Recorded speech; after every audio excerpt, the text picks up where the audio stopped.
Всем привет!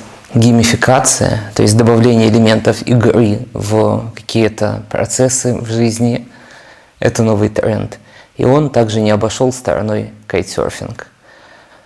По большому счету, мы все так или иначе проходим плюс-минус одинаковый путь. То есть мы начинаем как-то трамваить, и многим этого кажется достаточно. Потом делаем свои первые прыжки, и на этом этапе, конечно, хотелось бы каким-то образом понимать статистику, либо какие-то свои успехи измерять. Наверное, самый крутой способ понимать, как ты развиваешься, это когда ты катаешься с друзьями. Потому что ты видишь свой прогресс относительно их успехов и можешь каким-то образом сравнивать себя. И это, наверное, дает лучшие всего результаты. Наверное, как опция, это когда вы можете друг друга снимать на видео. То есть ты сделал какую-то попытку и можешь каким-то образом сравнить со своими другими попытками, увидеть, что ты делаешь не так, либо так, обсудить с друзьями, это круто.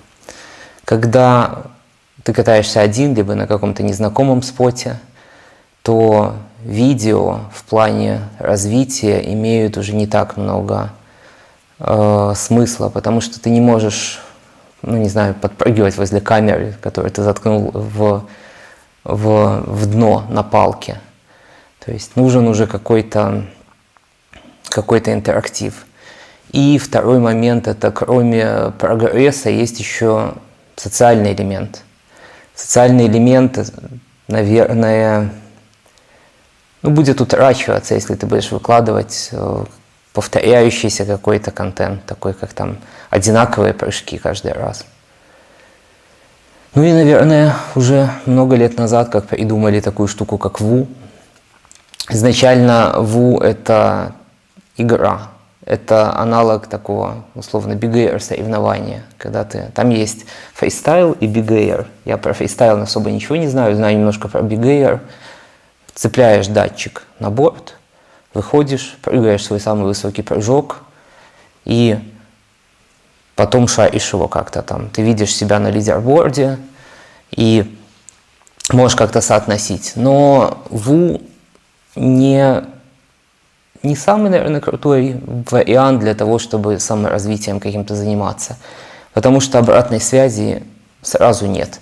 То есть она как бы есть, если купить какие-то особенные часы, которые смогут получать результаты. Или купить возможность выводить на телефон. Какое-то время назад, наверное, пару лет, ребята из Surfer App зарелизили свое приложение. Первая версия приложения для телефона использовала достаточно качественные датчики, которые уже встроены в современные телефоны, такие как гироскоп, барометр. И используя эти все датчики, они могли достаточно точно измерять высоту. Но в чем отличие было? Тебе не нужно было крепить какой-то дополнительный прибор себе на доску, у тебя уже есть телефон, он ложился в обычный аквапак, запихивался под гидрокостюм, как делают некоторые фрирайдеры, которые ездят на далекие расстояния на гидрофойле. И после каждого прыжка он сообщал результат просто голосом. Но результаты, наверное, были не очень точные, плюс были определенные нюансы с самими гидропаками. По большому счету, приложение началось оттуда. И также было параллельно разработан демо-кейс. Это такой кейс, типа как дайв-кейс для GoPro, который позволял закрепить телефон на борт, на доске, и снимать результаты. Чем это было прикольно? Тем, что у тебя на твоем борде появляется экран, который тебе сразу показывает твою статистику.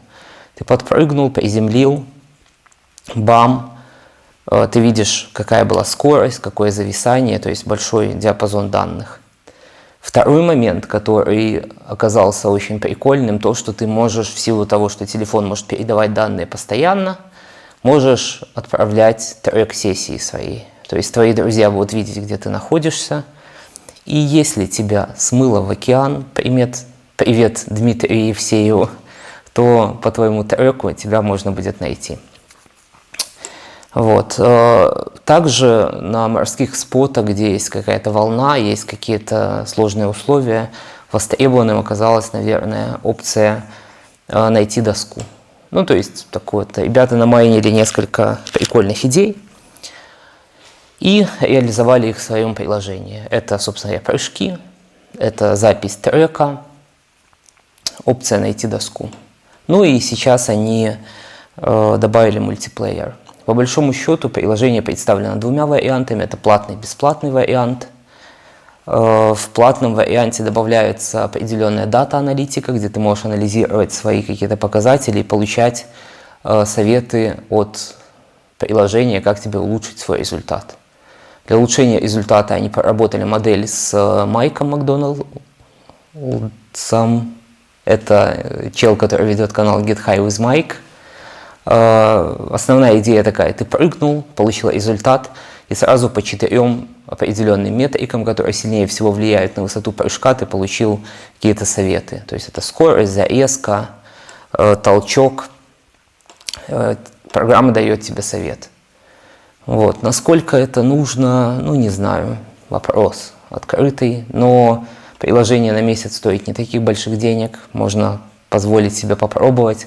Плюс, если ты его устанавливаешь, можно попробовать Pro-режим бесплатно. Более интересная штука в Pro-режиме – это Big Air мультиплеер, когда вы с друзьями создаете сессию, и у вас на телефоне показывается сразу лидерборд. Ну, то есть показывается результат твоих друзей, кто лучше всего прыгнул и так далее. Даже если ты этого не заметил, программа фиксирует, и у вас есть такое дружеское соревнование. Вот. Давайте посмотрим, как эта прога выглядит.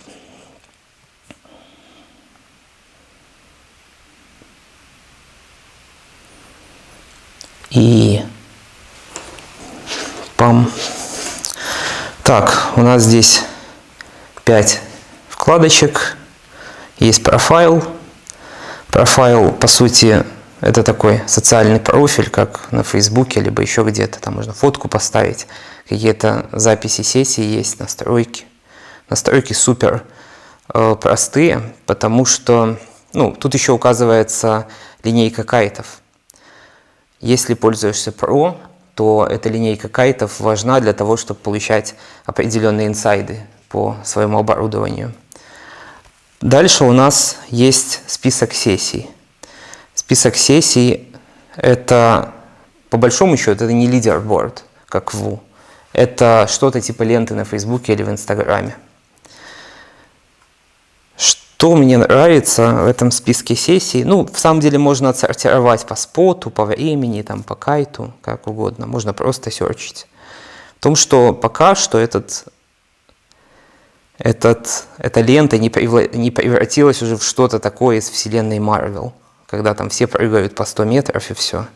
Есть люди, которые просто трейсят свои сессии, развиваются, и у них прыжки как 5 метров, 4. Бывает там кто-то прыгнет 3, как я обычно прыгаю. Но есть, конечно, есть чемпионы, которые летают в космос. В принципе, можно посмотреть ленту общую, просто всю, либо following ленту, это те, кого ты фолловишь. Вот Миндовгас, например, у нас прыгнул 8 метров, провисел 8 секунд, пролетел 39 метров. Можно лайк поставить, можно открыть сессию и посмотреть, каким образом располагались его прыжки. Мы видим, что это не случайный один прыжок, который случился, и все. Он там сделал много попыток, много было похожих прыжков. Вот, пожалуйста, его GPS-трек. Вот данные по всем его попыткам. Молодец, 105 попыток. Можно смотреть таким образом еще по споту какую-то аналитику. Там есть определенные данные по спотам. Следующая вкладка Live. Live – это вкладочка по тому, кто сейчас конкретно имеет запущенную сессию. Тут показано, сколько времени прошло с последнего прыжка, что за спот и так далее. В принципе, если есть друзья на споте, вы их фолловите. У меня сейчас никто из друзей не катает. И вы видите такую же штуку, кто сейчас в лайве из ребят катает и на каком споте. Что важно, если зайти в любого человека, мы увидим, опять же, его попытки, которые передал уже телефон, и увидим кнопочку. Кнопочку красную со спасательным кругом – это режим спасания борда.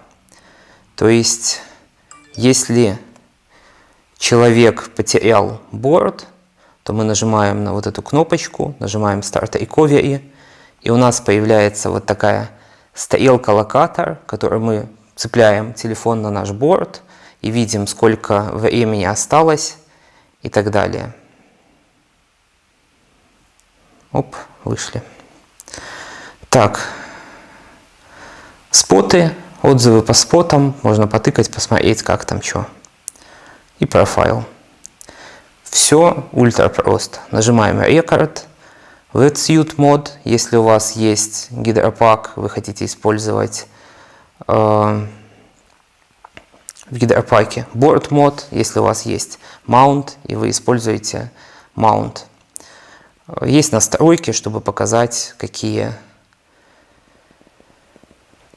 у нас есть, скажем так, нужные метрики, которые стоит показывать. Вот я выбрал какие-то, мне они показываются. Есть мультиплеер, он пока бесплатный. Нажали кнопку, запихнули. Ну окей, у меня там запрещено настройками. Запихнули телефон в маунт, и все. Получаете всю сразу статистику. Вот. Что такое маунт? По большому счету, крепление для вушки. Это штуковина, которая держит вушку. Здесь маунт – это кейс. Ребята 2 года прототипировали и напрототипировали вот такую вот коробку. Вот. По большому счету, эта коробка пока на борт не прикреплена, я себе приобрел. Покатался, мне просто очень понравилась эта штуковина. Вот. Есть еще вот такой QR-код, тут инструкция, видеоинструкция о том, как налепить себе на борт. Но по большому счету все очень просто, ультра просто. У нас есть само крепление, вот такая штука. Вот. С этой стороны скотч 3М. Также в комплекте присутствует несколько вещей. Это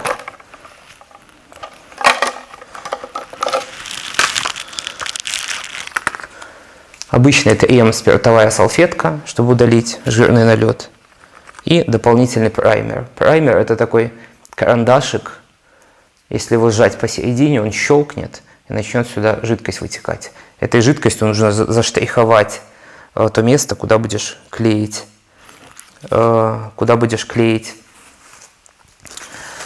крепление. Случаются еще запасные ринги, которые там нужны для того, чтобы держать крышку. И комплект запасных ушей. Самый, что ни на есть, обычный стикер. Не знаю, стикеры сейчас все кладут. И такой вот слайдер для телефона.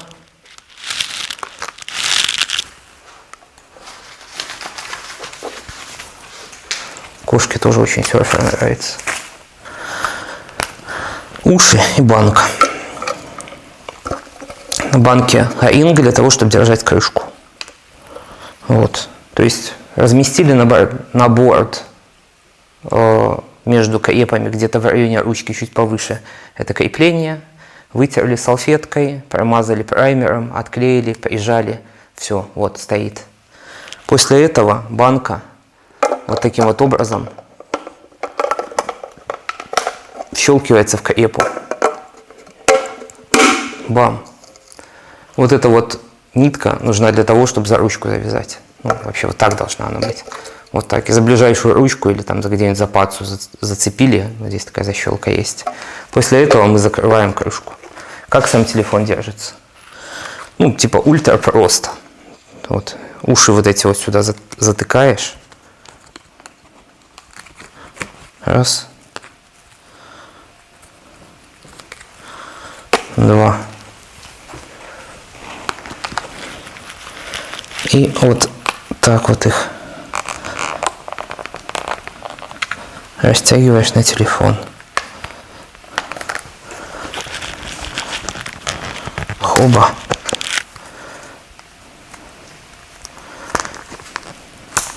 Вот телефон на слайдере. Все. Он не особо, ну как-то не так, не жестко закреплен, наверное, чтобы немного гасить амортизацию при ударе. Но в общем-то, дальше все просто. Берете банку с запущенной сессией.